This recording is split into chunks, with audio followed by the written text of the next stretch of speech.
د بنده حق تړلی نه وي خو بلکې د الله جل شانه د حکم دا نه خلاف ورزي وي چې د توبې نه بغیر الله جل شانه نه معاف کوي. قدرمندو قرآن پاک کې راغلی دي ولا تقربوا الزنا انه كان فاحشة ومقتا وساء سبیلا چې تاسو د زنا زینو ته نږدې کېږئ زنا ته نږدې کېږئ. اوس دا نه دی ویلې چې تاسو زنا مه کوئ نه زنا ته نږدې کېږئ. هغه کارونه هغه افعال هغه اعمال چې هغه تا د زنا اړخ ته بوزي تا د زناکارۍ اړخ ته بوزي نو هغې ته مه نږدې کېږئ.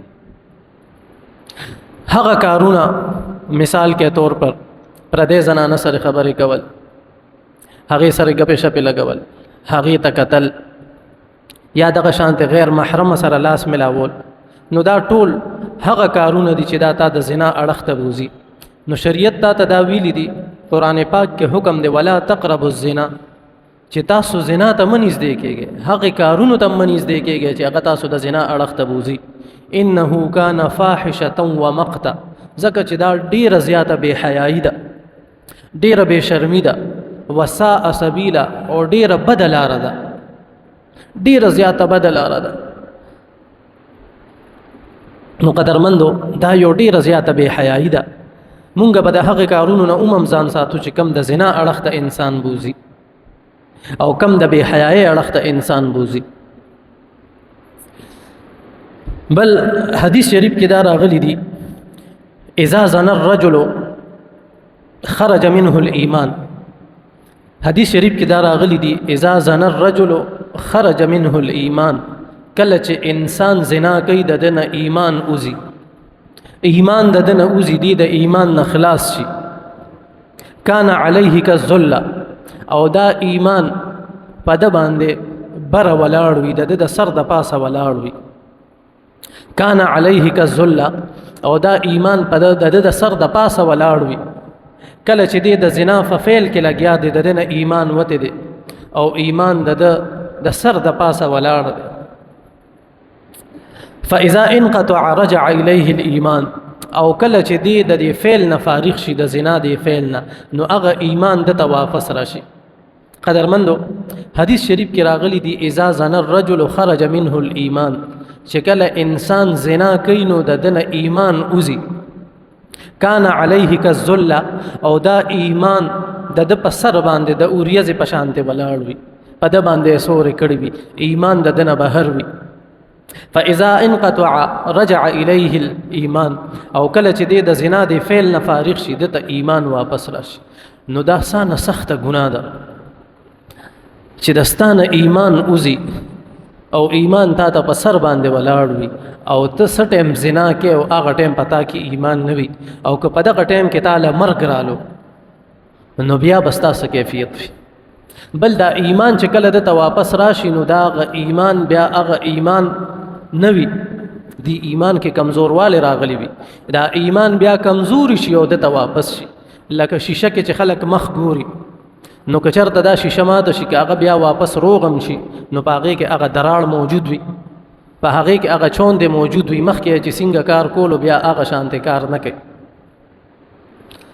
دغه شانتې یو صحابي د نبی علیه الصلاة والسلام مجلس ته حاضر شو ماعز بن مالک اسلمی رضی الله عنه او نبی علیه الصلاة والسلام ته ووی چې ای د الله رسوله ما نه ګناه شوې ده ما بدکاري کړې ده بدکاري زمانه خطا شوې ده.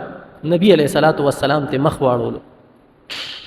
د مخ اړولو مطلب دا و که ګناه دې کړې ده نو پاسه لاړ شه توبه وباسه الله به درته معاف کړي. بل سیټ ته راتو شو وی ای د الله رسوله ما نه بدکاري شوې ده ګناه رانه شوې ده. نبی علیه السلام ته بیا مخ واړولو بیا ورته دې مخې ته رالو او ورته ووی د الله رسوله ما نه ګناه شوې ده ګناه او ما پاک کا طهرني ای د الله رسوله طهرني ما پاک کا ما نه ګناه شوې ده بدکاري رانه شوې ده. نبی علیه الصلاة والسلام ورته وفرمایل چې تا به زنا نه وي کړی تا به اسې ورپسې لاس لګولي اسې به دې ورله لاس وروړي وي. هغه ورته ووایي چې نه د الله رسوله ما زنا کړې ده هغه کار مې کړی دی چې خاوند د ښځې سره کوي او وی ما پاک کا. ګوره دا د صحابه کرامو هغه ایمانو. صحابه کرامو نه غلطۍ شوي دي، خو زمونږ غونتې په ګناهونو باندې هغې اصرار نه دی کړی، او د هغې توبه هم بیا زمونږ په شانتې توبه نه وه، هغې بیا داسې توبه ویستې ده. بل روایت کې راځي نبی علیه الصلاة والسلام د دغه صحابي تعریف کولو، صفت یې بیانولو چې دې صحابي داسې توبه ویستې وه، داسې که چېرته د ده دا توبه پوره د مدینې په خلکو باندې تقسیم کړي نو به هم ترې نه پاتې شي، یا که د ټولې دنیا په خلکو باندې تقسیم کړي نو به هم ترې نه پاتې شي. د داسې توبه ویستې ده. هغه صحابي بیا نبی علیه الصلاة والسلام رجم کو، صحابه کرامو ته حکم وکړو، هغې په کاڼو باندې وویشتلو. نو دا زنا دا یو بد فعل دی. په شریعت اسلامی کې د زنا سزا که چېرته ناواده کړی هلک او ناواده کړی جینۍ وي، فجلدو کل واحد منهما 100 جلده، دې ته به 100 دورې ورکول کېږي، 100 کوړې به دې ته ورکول کېږي. او که چېرته ولا تأخذکم بهما رأفة فی دین الله، او بیا دا فرمایلی چې چېرته د الله جل شانه د حکم پوره کولو کې تاسو زړه نرم نشي، تاسو ته هغې باندې ترس را نشي. او که چېرته دا واده کړي وي الشیخ والشیخوخة اذا زنیا فرجموهما نکالا من الله، که چېرته دا واده کړی زناکار سړی وي او زناکاره ښځه وي، نو په اسلام کې د دې دا حکم دی چې دې ته به رجم ورکول کېږي، دی به سنګساریږي. دا د قرآن پاک آیات دی، منسوخ التلاوت دی، حکم باقی دی. دا په اسلام کې د دې سزا ده. بل یو حدیث شریف کې راغلی دی، ابو هریره رضی الله عنه راوی دی، فرمایي چې لا یزنی الزانی حین یزنی وهو مؤمن، کله چې انسان زنا کوي نو دی مؤمن نه وي. لا یزنی الزانی حین یزنی وهو مؤمن، کله چې انسان زنا کوي زنا نو په دغه ټایم کې دی مؤمن نه دی، د ده نه ایمان اوچتېږي. ځکه چې زانی کېدل او مؤمن کېدل دا دواړه نشي جمع کېدی. که چېرته دی زناکار وي د ده نه به ایمان وځي، او که چېرته دی مؤمن وي په ده کې به زنا نه وي. نو دې د وجې نه نبي علیه الصلاة والسلام حدیث دی لا یزنی الزانی حین یزنی وهو مؤمن، څه ټایم چې انسان دا فعل کوي د زنا نو دې ټایم کې دی مؤمن نشي کېدی، دې ټایم کې دی مؤمن نه وي. دغه شانتې یو بل حدیث شریف کې راځي چې دا 9 ځمکې او 9 اسمانونه په زناکار سړي باندې لعنت وي. 9 ځمکې او 9 اسمانونه په زناکار سړي باندې لعنت وي. او د قیامت پر ورځ په جهنم کې د دې د شرمګانه به دا نسقا بدبویي ځي چې هغې سره به جهنم والا تنګ وي د هغې نه. ګوره د جهنم سانه سخت عذاب دی، د دنیا د اور نه 80 چنده د جهنم اور ګرم دی. او په جهنم کې به جهنميانو باندې به انتهایی سقا بدبویي ولګي، ډېره بدبویي به شي. نو دوی به تپوس وکړي چې دا بدبویي د څه ده؟ وایي دا د هغې ښځو د شرمګانه ځي چې چا به زناګانې کول، د هغې زناکارو خلکو د اندامونو نه دا بدبویي ځي چې چا به په دنیا کې زنا کوله. نو دا انتهایی بد عمل دی. بل نبی علیہ الصلوۃ والسلام له یو کس رالو، نبی علیہ الصلوۃ والسلام ته فرمایل یو نوجوانو اے د الله رسوله مال د زنا اجازت راک. وی اے د الله رسوله مال د زنا اجازت راک، نور ګناهونه به پرېږدم خو زنا نشم پرېغوست. صحابه کرام ورته وویل چې امام الانبیا پړوان دی ته داسې خبرې کې. صحابه کرامو هغه هلک رانیولو چې شاته شه، ته د نبی علیه الصلاة والسلام پړوان دی داسې خبرې کې. خو نبی علیه الصلاة والسلام امام الانبیا ورته وویل چې دا هلک را پرېږدی چې راشي. هلک ته یې وی وایه که نه څه وی؟ وایي د الله رسوله ماله د زنا اجازت راکه، د زنا نور ګناهونو نه به ځان ساتم خو د زنا اجازت راله راکه. نو ګوره نبی علیه الصلاة والسلام ورله یو ډېر بهترین جواب ورکو، ډېر حکیمانه جواب یې ورله ورکو، ډېر خشته انداز کې د هغه داسې اصلاح وفرمایله چې قیامت پورې هغه انسان بیا صحیح. نبی علیه الصلاة والسلام ورته وویل وایي ته دا خوښی چې ستا مور سره د څوک زنا وکړي، زه به تاله د زنا اجازت درکم، خو ته ماله د دې خبرې جواب راکه. ته دا خوښی چې ستا مور سره د څوک زنا وکړي. هغه ورته وی اے د الله رسوله زما ځان پتا باندې قربان دی. په الله مې د قسم وي که زه دا خوښ کم چې زما مور سره د څوک زنا وکړي داسې خو څوک هم نه خوښوي چې د هغه مور سره د پردې سړی زنا وکړي. بیا ورته نبي علیه السلام ارشاد وفرمایو ویې ته دا خوښې چې ستا لور سره د څوک زنا وکړي؟ هغه وی قربان شم د الله رسول قربان شم په الله مې د قسم وي که دا زه خوښ کم چې زما لور سره د څوک زنا وکړي. بیا ورته نبي علیه السلام وی ښه ته دا خوښې چې ستا خور سره د څوک زنا وکړي؟ هغه ورته وی قربان شم د الله رسوله هیڅ کله دا نه خوښوم چې زما خور سره د څوک زنا وکړي. نو نبی علیه الصلاة والسلام ورته وفرمایل چې چا سره ته زنا کې نو هغه هم د چا مور ده، چا سره ته زنا کې هغه هم د چا خور ده، د چا خور نه ده، او چا سره چې ته زنا کې هغه هم د چا لور ده.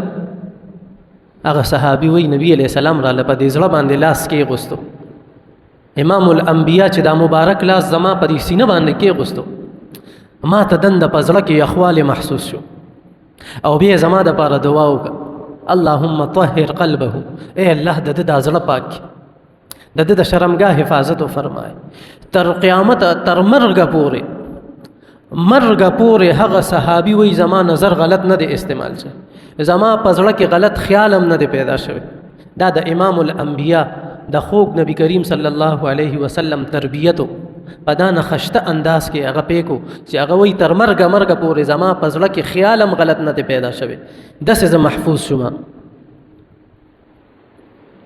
دغه شانته امام شافعي رحمت الله علیه فرمایي چې دا زنا نه ده، دا یو قرض دی. قرض که دا زنا تا وکا دا به دستا د کور نه پوره کیږي، دا زنا قرض دی قرض، او دا زنا که تا وکا دستا د کور نه به پوره کیږي. که ستا په بنګله باندې 10 چوکیداران ولې ولاړ نه وي، ستا په بنګله باندې 100 چوکیداران ولاړ وي، دا به ستا د کور نه پوره کیږي. ځکه چې تا چا سره زنا کړې ده هغه د چا مور نه ده، هغه د چا لور نه ده، هغه د چا خور نه ده، نو دا قرض دی. دا که کم انسان وکړه دا به د هغه نه وځي. بل حدیث شریف کې راځي مقداد بن اسود رضی الله عنه حدیث دی. حضرت مقداد بن اسود رضی الله عنه د دې راوي دی. نبی علیہ الصلوۃ والسلام صحابه کرام سره په مجلس کې ناست دي. نبی علیہ السلام تاسو کو ما تقول فی الزنا. مقداد بن اسود رضی الله عنه راوي دی وی نبی علیہ الصلوۃ والسلام په یو مجلس کې صحابه کرام سره ناستو، د صحابهونه تاسو کو ما تقولون فی الزنا، اے صحابه تاسو د زنا په باره کې څه خیال دی؟ د زنا باره کې تاسو څه رائے ده؟ تاسو زنا باره کې څه وایې؟ ما تقولون فی الزنا، د زنا باره کې څه وایې؟ نو صحابه کرام رضوان الله تعالی علیهم اجمعین ورته عرض وکړو، صحابه ورز وکړو چې اے د الله رسوله حرم الله ورسوله فهو حرام الى يوم القيامه، د الله رسول دا زنا الله او د الله رسول حرام کړی ده، نو دا به تر قیامت ورځې پورې حرام وي، د قیامت در ورځې پورې به حرام وي. نو نبی علیہ الصلوۃ والسلام ورته ارشاد فرمایو و یو کس لز زناګانی وکي او بل کس په گاوند کې زنا وکي، نو دا گاوند کې چې چا زنا کړی ده د دې ګناه ته نه زیاته ده، د ټولو نه بدترینه ګناه، د ټولو نه بد عمل هغه زنا چې د ټولو نه زیاته ګناه ده، پکې د 10 زناګانو برابر ده، هغه په گاوند کې زنا کول. ځکه گاونډي په تا باندې اعتبار کړی دی، تا سره جو کور دی، تا ته خپل کور پرېښی دی. دغه شانته یو بل حدیث شریف کې راځي، حضرت عبدالله بن مسعود رضی الله عنه راوي دی، دی وی چې ما د نبی علیہ السلام نه تاسو کو چې اے د الله رسوله د ټولو نه غټه ګناه کومه ده، د ټولو نه غټه ګناه کومه ده؟ الله جل شانه راته نبی علیہ السلام راته وی ارشاد فرمایو چې الله سره شریک ګرځول دا د ټولو نه غټه ګناه ده. وی بیا ته ما تاسو کو چې اے د الله رسوله دی پسې غټه ګناه کومه ده؟ نو نبی علیہ السلام ارشاد فرمایل چې خپل اولاد د رزق د تنګې د وجې نه قتلول، د رزق د تنګې د وجې نه خپل اولاد قتلول. بیا مې ته تاسو کو چې دې پسې غټه ګناه څه ده؟ نو راته وی په خپل گاوند کې زنا کول، په خپل پړوس کې زنا کول، دا ډیره زیاته بده خبره ده، دا ډیره زیاته د بے حیايي خبره ده. نو قدرمندو ما خو درته شروع کې آیات ووي د هغې آیات خلاصه دا ده قرآن کې تا ته دا نه دی ویلي چې زنا مه کوه وایي زنا ته نږدې کېږم ما نو د دې مطلب دا دی چې ته د هغې کارونو نه ځان وساته چې کم کارونه تا د زنا اړخ ته بوځي سترګې غلطې مه استعمالوه دا د زنا اړخ ته بوځي په غوږونو باندې شهواني خبرې مه وره دا تا د زنا اړخ ته بوځي او نور هغه کارونه چې هغه تا د زنا اړخ ته بوځي د هغې نه به هم ځان ساتې چې د هغې نه ځان ساتې نو ته به د زنا نه بچ لکه څنګه حدیث شریف کې راځي چې نبی علیه السلام فرمایي چې دا سترګې هم زنا کوي ځکه چې دې باندې بد نظري کېږي او د زنا او د بد نظرۍ ډېر زیات نقصانات دي تاسو ته پته شته یو کس مؤذن 40 کاله هغه په جومات کې اذان کړو او د مؤذن یو ډېره اوچته درجه ده په حدیث شریف کې د دې ډېر زیات فضایل راغلي دي او پخوا به چې کله اذان کېدو نو یو دانه کوټه به یې جوړه کړې وه یو سیټ ته به کړکۍ وه بل سیټ ته به کړکۍ وه نو حی علی الصلاة کې مونږ مخ ته وو هغې به کړکۍ کې مخ بار ویستو چې خلکو ته دا آواز رسي نو بابا اذان کولو حی علی الصلاة چې څنګه ووي او بهر یې کړکۍ کې سر وویستلو لاندې د یو یهودي کور و د هغه لور وه په هغې باندې نظر پرېوت هغه یې خوښه شوه اذان یې څنګه ختم کو ورته ووي وایي ما سره واده وکړه کړکۍ نه اواز ورکړو وی نه واده خو در سره نه کوم ته خو بوډا سړی تا سره چېرته واده کوم د ورته وی خیر د کمال غواړئ دولت غواړئ بینک بیلنس غواړئ جایداد غواړئ هر څه در کوم واده را سره وکړه وی نه زه در سره واده کوم نه او هغې ورته دا مو وی چې زه خو یهودي یم زه خو تا سره نکاح نشم کولی ده ته دا نم پته وه ګوره دا نه نیک سړی وی چې په اسلام کې اهلي کتابو سره نکاح جایز ده نن سبا ناجایزه ده ښه د هغې ډېر وجوهات دي بیا به چېرته دا مسله ډسکس کړو ځکه چې په دې سره د مسلمانانو د ملک ډېر رازونه فاس شوي دي دې باندې اوس پابندي ده نو ده ورته ووایي چې یهودیانو سره خو نکاح جایز ده هغې ورته وایي نکاح در سره نه کوم ده ورته ډېر مینتونه وکړل بابا چې نکاح را سره وکړه وایي نه نکاح را سره نه کوم یو شرط دی که یهودي کېږي نکاح در سره کوم چې ډېر دا بابا مجبوره کړو نو بابا ورته وایي بس درغلمه یهودي شوم درغلم چې څنګه وی یهودي شوم دلته د پونې نه خپه اوخوېدله او هلته کې مړ شو مردار شو په آخر وخت کې چې ټول عمر د جومات خدمت کړو او نیک انسانو په آخر وخت کې د ایمان نه خلاص شو ولې نظر غلط استعمال شو د هغې نظر په وجه باندې نو د سترګو نظر دا ډېر زیات ضروري دی د دې به ډېر زیات حفاظت کوي د وجه نه قرآن پاک کې حکم هم دی قل للمؤمنین یغضوا من ابصارهم د نظر حفاظت دا هر انسان له پکار دی ځکه چې ډېر غټ غټ بزرګان د دې په وجه باندې ښویېدلي دي او د هغې زندګي تباه شوې ده دغه شانتې د معراج په موقع باندې چې کله نبي علیه الصلاة والسلام اسمانونو ته تشریف یوړو جبرائیل او میکائیل علیه السلام ورسره یو نبي علیه السلام وی یو غار مې ولیدلو د تنور په شانتې د هغې خوله تنګه وه او لاندې ښه غټ وایي په هغې کې ښه ډېر بربنډې جینکې او هلکان و دوی به داسې راوچت شو د اور په لمبو کې به داسې راوچت شو او واپس به لاړل ښکته او انتهایي خطرناکې چغې راتلې داسې به راوچت شو چغې به یې والې او واپس به ښکته لاړل وایي ما د جبرائیل علیه السلام نه تپوس وکړو چې ای جبرائیله دا کم خلک دي وایي راته یې وویې چې دا د ستا د امت هغه زناکار هلکان او زناکار جینکې دي چې دی به زنا کوله په دنیا کې قدرمندو دا اسانه بې حیایي ده تاسو ته پته شته کم انسان چې زناکار وي زنا یوازې دا نه ده چې عملي طور باندې بعضې کس د زنا موقع ورته نه میلاوي ګنې هغه ټول اسباب برابر کړي په سترګو باندې هغه ګن کتلی وي په سترګو باندې چې د هغه ذهن او زړه د دې سوچونو نه ګنده وي ګورې هر انسان په دې مرض کې نن سبا مبتلا دی دا ورته زه حقیقت وایم ځکه چې د سترګو حفاظت نشته نو دی خو پوره کوشش کوي د ده خو مکمل 100% اراده وي خو که ده ته چانس میلو شي نو د نظر حفاظت دا ډیر زیات ضروری دی دا سانه سخت ګناه ده سانه د بے حیايي ګوره ته د دې سزا ته سوچ وکړه چې د دې واده کړی انسان یو کې هغه به سنګسارې او که نه واده کړی یو کې هغه له به سل کوړی ورکې نو ته بیا د سزا ته سوچ وکړه دا څنګه سزا ده نو دا ګناه بیا سانه عظیمه ګناه ده دا حد درجې بے حیايي ده د دې نه اخوا بله بے حیايي نشته چې انسان زنا ته ورسي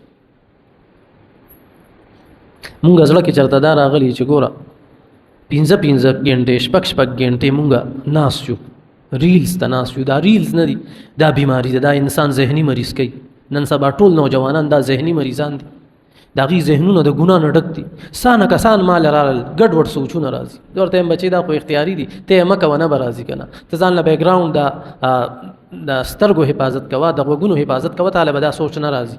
او چې ته سترګې غلطې استعمال کړې، د 15-16 غنټې سترګې غلطې استعمال کړې، نو خامخا به ستا په ذهن کې دغه خیالات راځي. ستا ذهن خو هغه پټو سټیټ اخلي او هغه بیا شیطان ته مخې ته کوي، هغه بیا انسان تنګي. د هغې د وجې نه د هغه د زړه د ګناه د وجې نه داسې زنګ والي وي چې جومات ته راشي په مونځ باندې نه پوهېږي، مونځ هغه له خوند هم نه ورکوي. نو کم انسان چې ګوره زناکار وي، یو خو به د رزق تنګ وي، د ده په رزق کې به برکت نه وي. که د سره د جهان کروڑونه هم وي که نه، دی به د سکون روز به دی تېره نه کړي، دی به پریشانه وي، ښه ډېرې پیسې به وي ورسره، دا به پریشانه وي. د ده د زندګۍ نه به هغه سکون اوچت کړی شي، د ده رزق به تنګ وي، تنګ ښه مالدار به وي خو رزق به یې تنګ، پیږي به هم پرې نه، او د ده دا رزق به روان وي. دویم، کم چې زناکار کس وي د هغه په مخ باندې نورانیت نه وي، د ده به سپېره مخ وي، سپېره مخ به یې نیولي وي، ځکه چې تا باندې 7 واڼه ځمکې او اسمانونه تا باندې لعنت کوي، 7 واڼه ځمکې او اسمانونه په تا باندې لعنت وایي په زناکار سړي باندې او ښځې باندې چې واده کړي وي او د واده نه بعد هم هغه زنا کوي. نو ته بیا سوچ کوه ستا په زندګۍ کې به دا سکون د کم ځای نه راځي، ستا په زندګۍ کې به سکون د کم ځای نه راځي. دغه شانتې یو بل حدیث شریف کې راځي، نبی علیه الصلاة والسلام فرمایي چې 3 کسان داسې دي چې قیامت پر ورځ باندې به الله هغوی سره خبرې نه کوي، لا یکلمهم الله ولا ينظر الیهم، دوی ته به ګوري نه، بلکل به اګنور کي، ولا یزکیهم او نه به پاکوي، او دردناک عذاب به ورله ورکوي، دردناک عذاب. هغه 3 کسان کم دي؟ هغې کې یو هغه بادشاه چې هغه دروغجن وي، امام وي دروغجن وي، مشر وي دروغجن بادشاه. بل انسان پکې هغه انسان دی چې هغه عمر 80 کالو ته ورسي، بوډا زناکار 80 کالو ته د هغه عمر ورسي او هغه بیا هم د ګناه نه ځان نه ساتي. حدیث شریف کې راځي وي قیامت پر ورځ به الله وایي چې ما سره ستا یو عذر هم نه قبلوم، یو بهانه هم ستا نه قبلوم، چې ستا عمر 80 کالو ته ورسي او د هغې نه بعد هم ته ګناه کې. الله جل شانه وایي چې ګیره کې سپین ډکې به وي، ماله ته حیا راځي. چې الله تعالی نه حیا کوي نو ولې بابا تعالی شرم نه درځي؟ نو دغه انسان باندې به الله جل شانه انتهایی سخت غوسه وي. 3 نمبر باندې هغه فقیر چې هغه متکبر فقیر وي، غریب وي او تکبر کوي، غریب هم وي او تکبر هم کوي. نو قدرمندو، نن سبا ستاسو خیال دی د بې حیایۍ او د فحاشۍ یو لویه وبا راغلې ده. د انسان ایمان محفوظ نه دی، ګاونډي محفوظ نه دی، د انسان سترګې محفوظ نه دي، غوږونه محفوظ نه دي، او ډیر یو د بې حیایۍ یو سیلاب راغلی دی. په دې وخت کې به مونږ بې حیایۍ ته ځان نه پرېږدو، مونږ به دې سره جهاد کوو، د خپل نظر حفاظت به کوو.